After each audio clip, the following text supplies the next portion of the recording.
Dr. Vixen stood frozen in the medical bay, her 6 optical sensors locked onto the impossible reading streaming across her holographic display. The human, Captain James Rodriguez, should have been dead 3 times over. The asteroid collision had torn through his ship's hull, exposing him to vacuum for nearly 40 seconds before his crew could reach him. Internal bleeding, crushed ribs, lung collapse, severe tissue damage, the list went on. His biology is failing, chirped Dr. Kess, the avian medical officer, her feathers ruffled in distress. We have no compatible blood supply.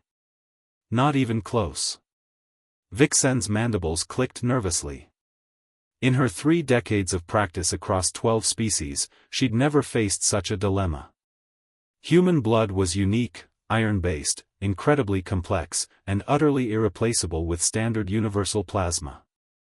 The nanofluid, she said suddenly, her voice barely a whisper. Kessa's crest flattened in alarm. That's experimental. It's only been tested on simple organisms. The risk. He's dying now, Vixen interrupted, her tentacles moving rapidly across the console. His own blood is destroying him. We flush it out, replace it with nanofluid, buy him time until we reach Station Meridian. They had minutes to decide. Seconds, really. The procedure was desperate. They drained Rodriguez's blood, all of it, replacing it with the silvery nanofluid designed to carry oxygen and nutrients while their programmable molecules adapted to biological systems. It was meant for simple repairs, minor substitutions, nothing like this.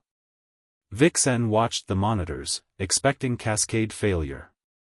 Instead, something extraordinary began to happen. The nanofluid didn't just circulate, it learned. Within minutes, it started mimicking human blood cell functions. But then it went further. The nanites began repairing damaged tissue at an accelerated rate, knitting torn blood vessels, reinforcing fractured bones, even reconstructing damaged lung tissue. This isn't possible, Kess breathed, her wings spreading in awe. The nanofluid is adapting to his cellular structure. It's using his own DNA as a blueprint, but it's enhancing the repair process. Rodriguez's vital signs stabilized, then improved. The crushed ribs began to set themselves. The internal bleeding stopped completely. His lung reinflated, the torn tissue sealing with precision that would take weeks through natural healing. Look at this, Vixen magnified a section of the display. The nanites aren't just repairing, they're being integrated.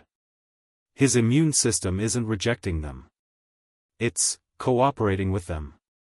Hours later, Rodriguez opened his eyes. He looked at the 2 doctors standing over him, confusion evident on his bruised face. What happened? He croaked. Last thing I remember is the asteroid hit. You died, Vixen said simply. Then we replaced your blood with experimental nanofluid. And somehow, your body turned it into a healing system we've never seen before. Rodriguez sat up slowly, feeling his chest where the ribs had been shattered. Solid. Strong. He looked at his hands, faint silver traces flickered beneath his skin like tiny lightning. Is it permanent? He asked. Vixen checked her readings. The nanofluid had bonded at a cellular level, becoming part of him. We don't know. You're the first. Rodriguez smiled despite everything. Guess we'll find out together. As he stood, steadier than anyone with his injuries should be, Vixen made a note in her medical log, *humans plus adaptive technology equals something the galaxy has never encountered. Recommend extreme caution, or extreme optimism, *. She wasn't sure which.